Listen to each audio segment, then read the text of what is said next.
Good morning my dear students, कैसे हैं आप? आई होप सब अच्छे होंगे। मैं निशार स्वागत करता हूं my YouTube channel Nishar maths पर। माय डियर स्टूडेंट्स, हमारी मैथ्स के सीरीज में कंपाउंड इंटरेस्ट चल रहा है, यानी कि चक्रवृद्धि ब्याज। और इसमें मैं प्रैक्टिस करा रहा हूँ क्वेश्चन को एग्जाम में कैसे अप्रोच करना है, कैसे नहीं, उस पर हम बात कर रहे हैं। ठीक है, प्रैक्टिस का मतलब ही ये होता है। बाकी मैंने कुछ क्लासें करा दी हैं इसकी, आप उन क्लासों को भी ज़रूर देखिएगा। और ये मेरी मैथ्स की सीरीज़ इंडिया के ऑल एग्ज़ाम को बेनिफिशियल होगी। जिस भी एग्ज़ाम की आप प्रिपरेशन कर रहे हैं, जो भी आपका सिलेबस दे रखा है वैकेंसी के अंदर, और उस सिलेबस के अंदर अगर आपका ये चैप्टर आता है जो मैं पढ़ा रहा हूँ आपको, कंपाउंड इंटरेस्ट, उसके लिए बेनिफिशियल होगा। ठीक है, और मैं जो पढ़ाया है मैंने इसको, ये बेसिक से मॉडरेट टू हाई लेवल तक पढ़ाया है। बहुत अच्छे स्टैंडर्ड के क्वेश्चन लिए हैं मैंने। तो चलिए माय डियर स्टूडेंट्स, आज का पहला क्वेश्चन स्टार्ट करते हैं अपना। किसी मूलधन पर यदि 2 वर्षों का साधारण ब्याज कितना है, 4800 रुपये है, और चक्रवृद्धि ब्याज 5088 रुपये हो, तो ब्याज दर ज्ञात करें। यानी कि मेरे से पूछिए रेट क्या है, रेट परसेंट क्या है। तो देखिएगा,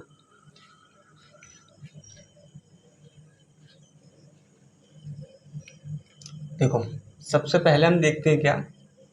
मान लिया मैंने इसका प्रिंसिपल, मान लिया मैंने पी, कोई प्रिंसिपल होगा पी। ठीक है, तो पहले साल का, दूसरे साल का सिंपल इंटरेस्ट। अगर 2 साल का चक्रवृद्धि ब्याज 4800 है, तो 1 साल का कितना होगा, 2400 रुपये होगा, और दूसरे साल का भी 2400 होगा। क्योंकि सिंपल इंटरेस्ट पर तो रेट मेरी बराबर ही लगेगी सभी पर। अगर 2 साल का अगर 4800 है, तो 1 साल का कितना, 2400, दूसरे का भी 2400 हो गया। ठीक है, लेकिन फिर वो कह रहा है कि कंपाउंड इंटरेस्ट कितना हो गया, 5088 हो गया। 4800 से कितना बढ़ गया, 288 बढ़ गया। कितना, 288। अब ये 2 साल का क्या हो गया, मेरा कंपाउंड इंटरेस्ट हो गया, और 2 साल का ही ऊपर वाला क्या हो गया, ये मेरा हो गया SI। देखो इसको जो कहते हैं हम, ये वाली चीज़ जो है, ये होगा मेरा सिंपल इंटरेस्ट। और अगर मैं इसको सबको मिला दूं, ये, तो ये हो जाएगा मेरा क्या, CI, कंपाउंड इंटरेस्ट। सबको मिला के क्या बोलते हैं, कंपाउंड इंटरेस्ट। अब देखिए रेट निकाल रहा है हमसे, तो यहाँ जो भी रेट लगी होगी उसका ही तो मैंने निकाला, ये वाला, तभी तो इतना आया होगा ये ब्याज उसका। देखिएगा 288 का ब्याज है, कितना है, 2400 रुपये। तो 100 पे कितना हुआ, 2 जीरो से 2 जीरो कट गए। इसको काटता हूँ 6 से, 6 चौक 24, इसको काटूंगा मैं 6 चौक 24, 4 बच गया, और 6 अट्ठे 48, और 12 चौक 48। तो 12% माय डियर स्टूडेंट्स आपकी क्या हो गई, ये रेट हो गई। ठीक है, ऑप्शन नंबर मेरा सी है। आप लोग इसको कॉपी कर लें कुछ समय तक, फिर हम अगले क्वेश्चन पे चलते हैं।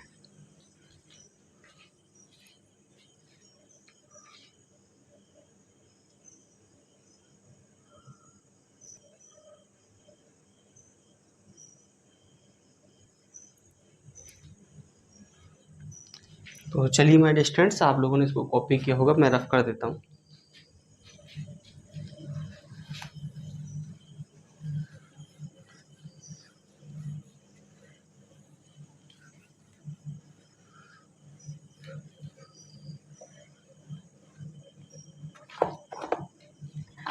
चलिए माय डियर स्टूडेंट्स, अपना अगला क्वेश्चन देख लीजिएगा।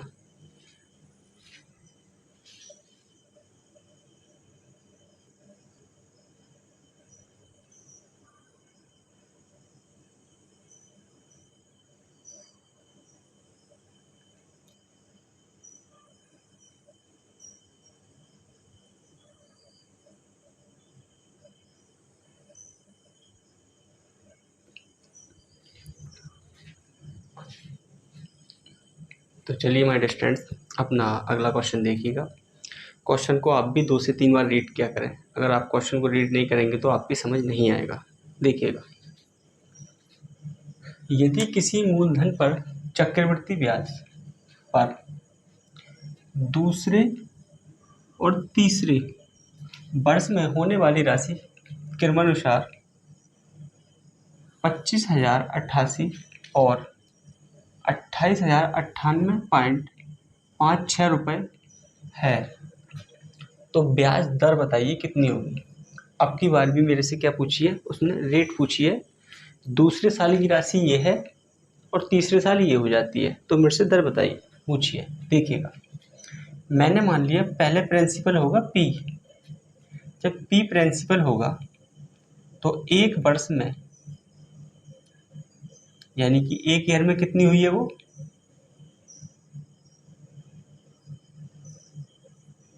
इतने रुपए हो गई थी। दूसरे साल होगी, पहला ये है, अगर पी मान लिए पहले, तो एक साल के बाद दूसरे में कितनी हुई है। फिर इसके बाद में एक साल बाद तीसरे में कितनी हो गई होगी, यहाँ के एक साल के बाद में फिर हुई है वो 28,098.56 रुपये, इतनी हो गई। तो माय स्टूडेंट्स, एक बात बताइए आप लोग, एक साल में यहाँ से यहाँ तक आई है, फिर एक साल में यहाँ से यहाँ तक बढ़ी है, तो जिस भी रेट से यहाँ से बड़ी होगी उसी रेट से यहाँ तक बड़ी होगी, क्योंकि मेरा डिफरेंस जो है एक एक साल का दोनों बराबर है। तो देखिएगा डिफरेंस कितना है, यहाँ से जो डिफरेंस है, तो माय डिस्टेंस ये निकलेगा 0.01,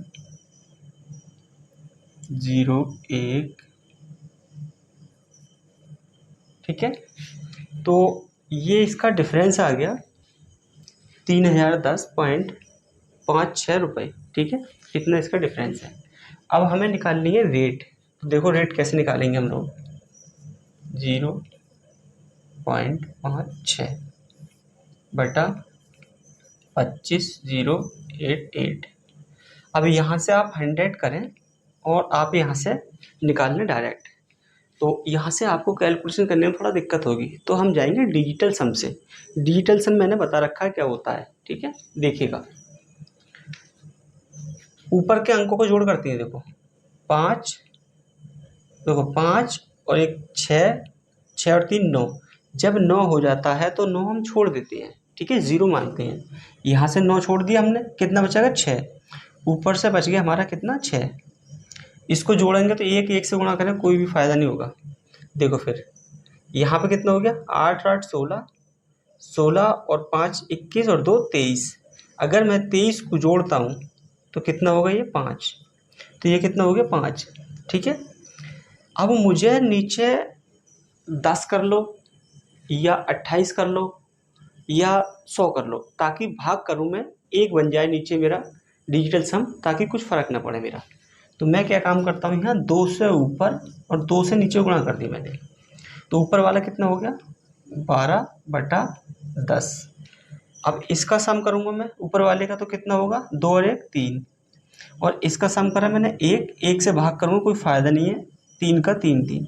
तो जो भी मेरा ऑप्शन डिजिटल सम से, जो भी मेरा ऑप्शन डिजिटल सम 3 दे रहा होगा वही मेरा आंसर होगा। देखिएगा, ये तो 2 है, नहीं है, ये 6 ये भी नहीं है, और ये 9 और 1 10, 10 को जोड़ूंगा तो 1 आएगा, ये मेरा 3 डिजिटल सम दे रहा है। ऑप्शन नंबर मेरा सी राइट आंसर होगा इसका, ठीक है।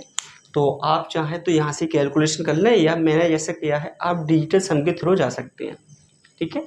तो माय स्टूडेंट्स, अब ये आपका सवाल हो गया, आप लोग इसको नोटबुक में कॉपी करें, फिर हम नेक्स्ट क्वेश्चन पे चलेंगे।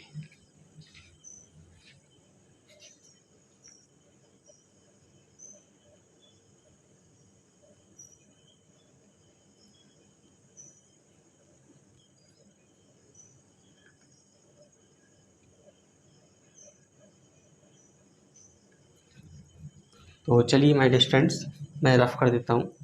देखो यहाँ हम प्रैक्टिस कर रहे हैं, तो प्रैक्टिस में थोड़ा हम फास्ट ही चल रहे हैं, बाकी समझा तो मैं बहुत धीरे ही रहा हूँ, कोई तेज़ नहीं चल रहा हूँ।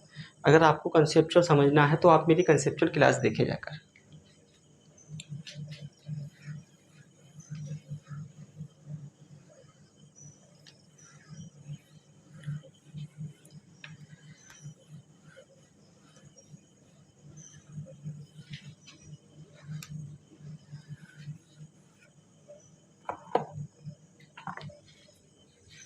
तो चलिए माय डियर स्टूडेंट्स, अपना नेक्स्ट क्वेश्चन देख लीजिएगा।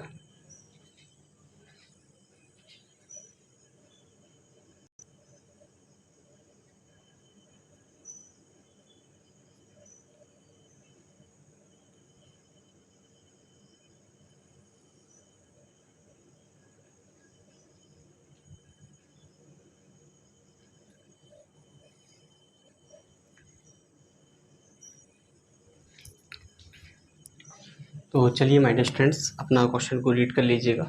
आप भी जब मैं टाइम देता हूँ तो 2 से 3 बार क्वेश्चन को रीड करा करें, नहीं तो आपकी समझ नहीं आने वाला। देखिएगा, 16%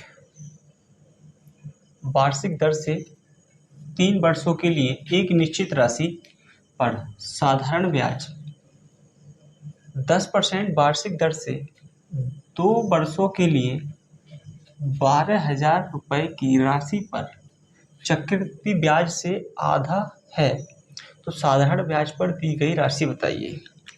कहने का मतलब इसका ये है कि जो 16% पर राशि दी गई है 3 साल के लिए, ठीक है, और जो 10% वार्षिक दर से राशि दी गई है मेरी कितनी, 2 साल के लिए, तो उसका जो हमें राशि है उसकी 12,000 रुपये है जो 2 साल पे दी गई है। तो चक्रवृद्धि ब्याज जो निकलेगा इसका 12,000 पर 2 वर्षों का जो चक्रवृद्धि ब्याज है उससे आधा ब्याज किसका है, जो 16% की वार्षिक दर से 3 वर्षों के लिए राशि दी गई है। तो वो कह रहा है भैया राशि बताइए जो दी गई थी 3 वर्षों के लिए 16% की रेट पे। देखिएगा, आपको बताया था मैंने 2 वर्ष का कंपाउंड इंटरेस्ट निकालने का फॉर्मूला जो था, जिसे मैंने नाम दिया था यूनिक कंसेप्ट करके। जिसने नहीं देखा वो देख लीजिएगा। 2 का, 3 का, 4 का तक निकाला है मैंने इससे, और बहुत अच्छा है अपने आप में, एकदम बढ़िया वाला, सबसे अच्छा लगता है मेरे को ये। x प्लस बाई प्लस का x गुणा बाई अपॉन 100, ये मेरे कंपाउंड इंटरेस्ट निकालने का फॉर्मूला था। ठीक है, देखो 10% लगा हुआ है, 10,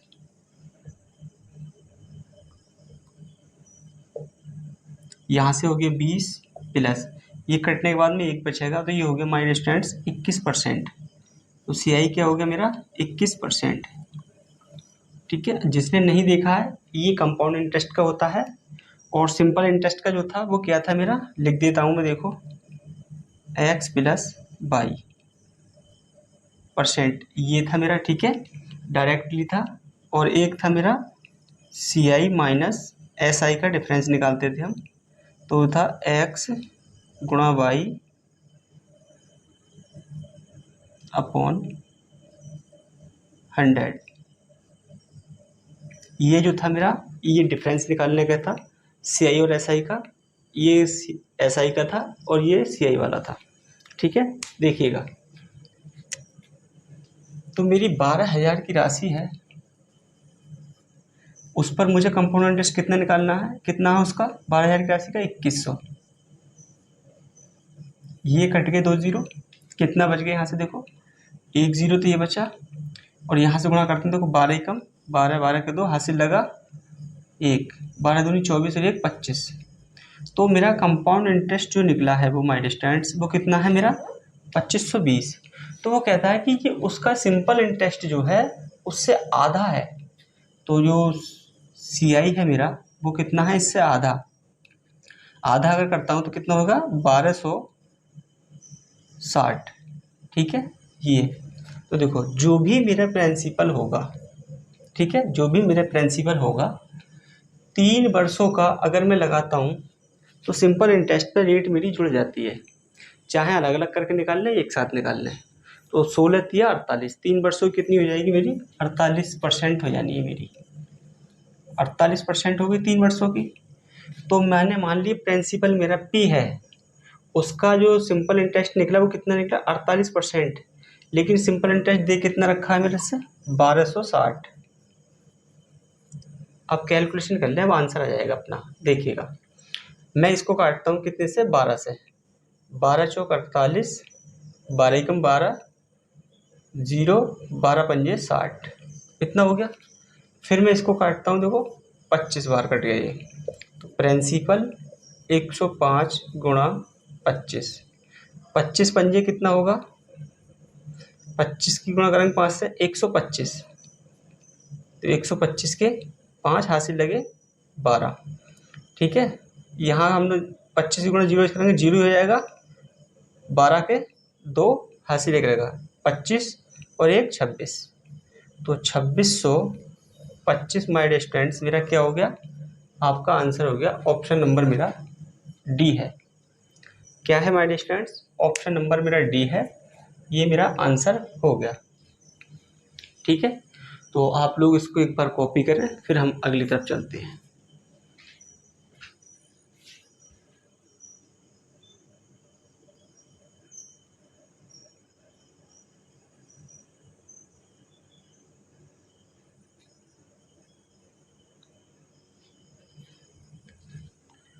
तो चलिए माय डियर स्टूडेंट्स, आप लोगों ने इसको कॉपी कर लिया होगा, मैं इसको रफ कर देता हूँ।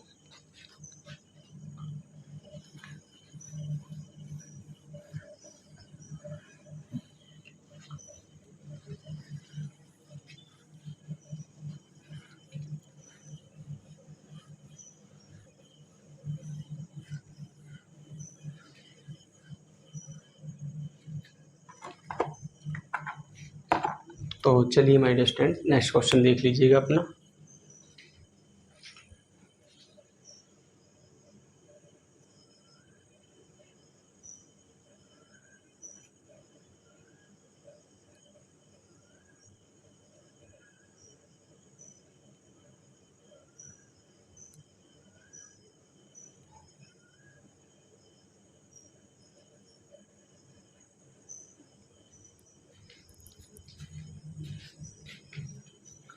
तो चलिए माय डियर स्टूडेंट्स, क्वेश्चन को सॉल्व कर लीजिएगा।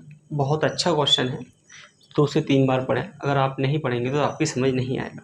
ठीक है, ध्यान से सुनिएगा, ऐसे सवाल मैं और भी लूँगा। देखिएगा, एक बैंक अर्धवार्षिक रूप से 20% चक्रवृद्धि ब्याज की पेशकश करता है। एक ग्राहक एक वर्ष में 1 जनवरी और 1 जुलाई को 2800 रुपये जमा करता है। वर्ष के अंत में ब्याज के माध्यम से उसे कितनी राशि का लाभ होगा, यानी कि ये बताइए उसे कितनी राशि का लाभ होगा। यहाँ ध्यान दें, अर्धवार्षिक रूप से क्या रखी उसने। तो देखो, अगर इसमें स्पेशल लिख कर देता कि साधारण ब्याज पर, तो हम साधारण ब्याज पर लगाते हैं, लेकिन अगर लिख कर नहीं देता है, लिख कर मेंशन नहीं करता है, तो आप हमेशा याद रखिएगा, बैंक हमेशा क्या कंपाउंड इंटरेस्ट देती है, हमेशा चक्रवृद्धि ब्याज देती है। तो देखिएगा, अर्धवार्षिक की बात हो रही है और 1 वर्ष की बात हो रही है।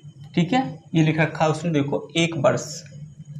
तो अर्धवार्षिक में अर्धवार्षिक की बात है तो 1 वर्ष में कितने होंगे, 2 अर्धवार्षिक होंगे। ठीक है, तो देखो अभी बताया था मैंने, 2 साल हो, 2 हाफ ईयर हो या 2 क्वार्टरली हो।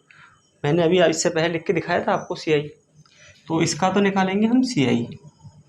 ठीक है, कितना, 20% है।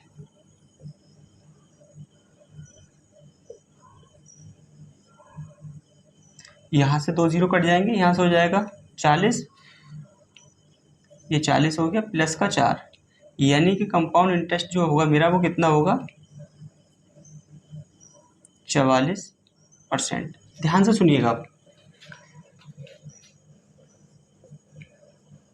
1 जनवरी को वो कितने रुपए जमा करता है, 2800 रुपये जमा करता है। कितने, 2800 रुपये जमा करता है। तो 1 जनवरी से 2800 रुपये जमा कर रहा है, तो साल के अंत तक कितने हो गए, 2 हाफ ईयरली हो गए उसके। दूसरे में कहता है वो 1 जुलाई से 1 जुलाई से जमा करता है, ये भी कितने, 2800 रुपये जमा करता है। तो वर्ष के अंत तक, यानी कि 31 दिसंबर, तो 31 दिसंबर तक बताइए कितना, यानी कि उसको ब्याज मिलेगा। इस पर भी और इस पर दोनों पे बताइएगा। तो देखो, ये वाला जो अमाउंट है 1 जनवरी से यहाँ तक तो होती है 2 हाफ ईयरली 31 दिसंबर तक, वर्ष के अंत तक की बात हो रही है। लेकिन 1 जुलाई से यहाँ तक क्या होता है, 1 हाफ ईयरली होता है। तो 1 साल में अगर यह 1 हाफ ईयरली हो तो लगता है सिंपल इंटरेस्ट, और जब 2 की बात आ गई तो लगता है कंपाउंड इंटरेस्ट। देखिएगा, तो 2 का कंपाउंड इंटरेस्ट तो निकाल रखा है मैंने। तो सिंपल इंटरेस्ट 1 हाफ ईयरली का कितना हो जाएगा, 20%। अगर मैं टोटल जोड़ लूँ कितना हो गया, ये 64% हो गया मेरा। मुझे ओवरऑल 2800 की राशि पर 2 तरह से 1 जनवरी से 2800 रुपये लगाता हूँ 31 दिसंबर तक, साल के लास्ट तक, तो मुझे कितना मिलना है, 2 हाफ ईयरली का। और जब मैं 1 जुलाई से लगाऊंगा 31 दिसंबर तक तो मुझे मिलेगा 1 हाफ ईयरली का। तो टोटल जो ब्याज मिलेगा मुझे वो मिलेगा 64%। कितना, 64%। तो देखिएगा, अगर 2800 का अगर मैं निकाल दूं कितना, 64%, तो कितना होगा, देखो 2 जीरो से 2 जीरो कट गए। आप 28 की और 64 की गुणा करेंगे तो आप देखें, सबसे पहले तो यहाँ से डायरेक्ट आपका आंसर आ रहा है कि आप क्या देखें, आप यूनिट डिजिट देख लें। देखो 8 चौक 32, 2 किस में आ रहा है, लास्ट यूनिट डिजिट 1 में ही आ रहा है, ठीक है, और किसी में नहीं आ रहा। तो आपका आंसर ये हो गया, ठीक है, 1792। और एक तरीका और बताता हूँ मैं आपको, देखो अगर ये 64% है, 2800 का निकालना है मुझे, ये अपने आप में 2800 100% है। अगर मैं 2800 का 50% भी ले लूँ तो 2800 का 50% कितना होगा, आधा, 1400 होगा। तो 1400 के आसपास मेरा आंसर होगा। ये तो 896 ये नहीं हो सकता, ये 448 ये नहीं हो सकता, और ये तो कम है 100% से भी ऊपर हो गया मेरा 3584, क्योंकि 100% तो मेरा 2800 दे रखा है ना। तो आप 2 तरीके से जा सकते थे इस क्वेश्चन पे, जैसे आपको अच्छा लगता है वैसे चले जाएं आप, लेकिन आप कैलकुलेशन में ना फंसे ज़्यादा, ठीक है। आप ये देखें कि मैं कैसे जा सकता हूँ। सबसे पहले सवाल के ऑप्शन देखने होते हैं हमें, ठीक है। तो मैंने ऑप्शन देखा, 2 जो है 1 में ही है, जब मैं गुणा करूँगा 8 चौक 32, 2 1 में ही आना है और किसी में है भी नहीं। पहली अप्रोच थी मेरी ये। दूसरी अप्रोच क्या थी, अगर मैं 2800 अपने आप में 100% है, अगर मैं इसका 64% निकालना है मुझे, लेकिन अगर मैं 50% भी ले लूँ तो 50% हो रहा है 1400। तो 1400 के आसपास मेरा आंसर होगा। ये तो 800 ही रह गया, ये कितना 448 रह गया, ये 3584 है, ये तो 100% से ऊपर चला गया। तो मेरा ऑप्शन सिर्फ यही है और कोई नहीं था 1400 के आसपास, ठीक है। तो माय डियर स्टूडेंट्स, आप लोग इसको एक बार कॉपी करें, फिर हम आगे बढ़ते हैं।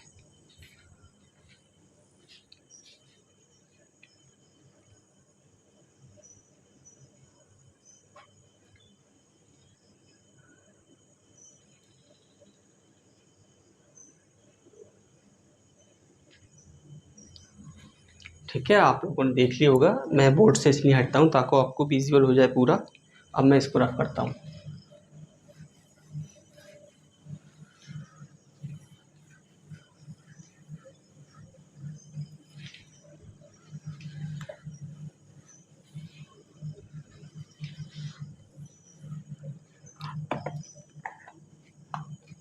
तो चलिए माय डियर स्टूडेंट्स, अपना अगला क्वेश्चन देख लीजिएगा।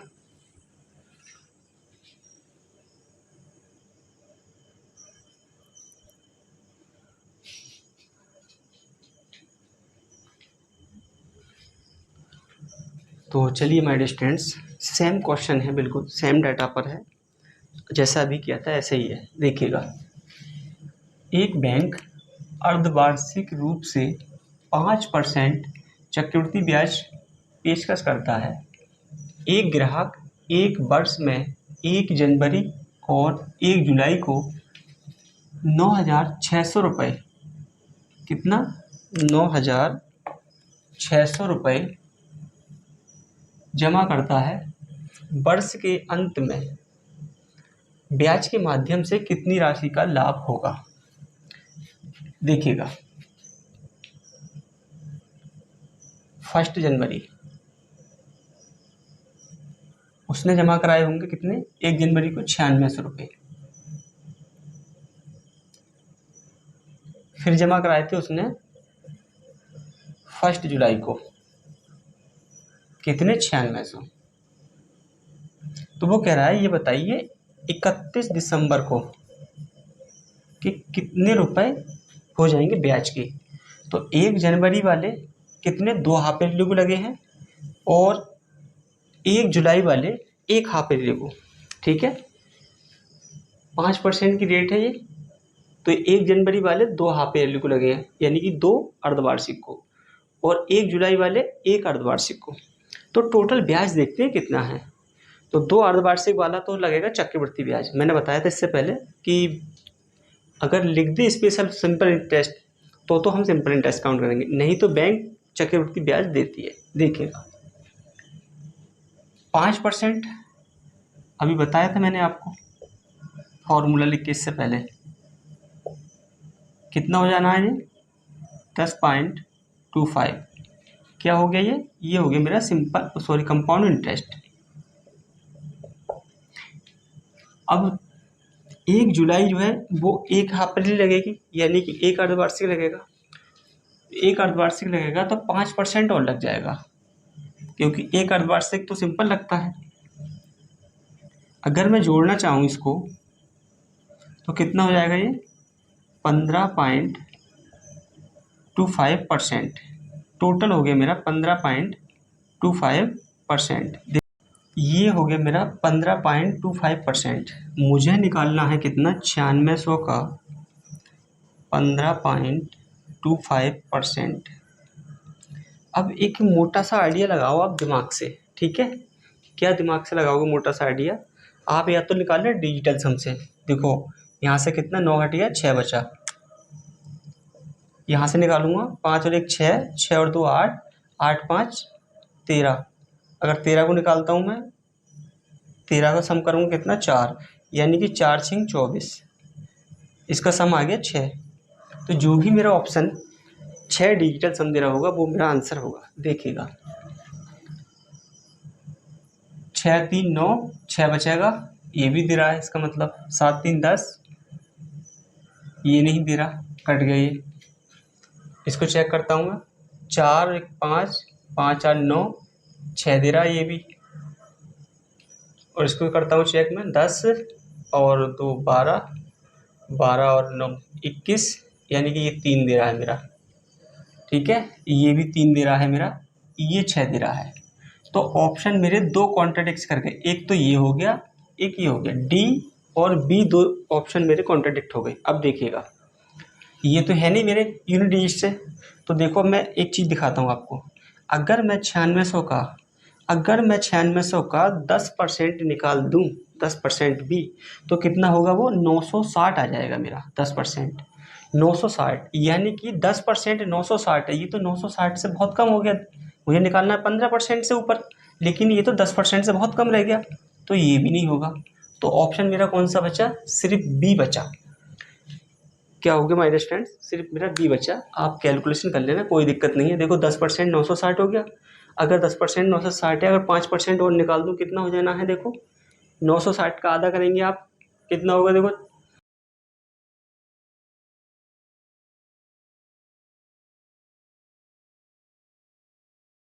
तो माय डियर स्टूडेंट्स आज की क्लास हम यहीं तक रखते हैं। क्लास कैसी लगी आपको कमेंट सेक्शन में बताइएगा। अच्छी लगी हो तो लाइक कीजिएगा, अच्छी नहीं लगी हो तो डिसलाइक कीजिएगा। डिसलाइक क्यों किया उसका रीज़न कमेंट सेक्शन में बताइएगा, ठीक है। और अगर कोई चीज़ आपको समझ नहीं आई है, आप मेरे से बात करना चाहते हैं, तो आप 2 PM से 3 PM बात कर सकते हैं। मैंने अपना कॉन्टैक्ट नंबर वीडियो के डिस्क्रिप्शन लिंक में दे रखा है, वहाँ से जाके आप नंबर लेकर मेरे से बात कर सकते हैं। और क्लास देखने के लिए आप सभी का धन्यवाद।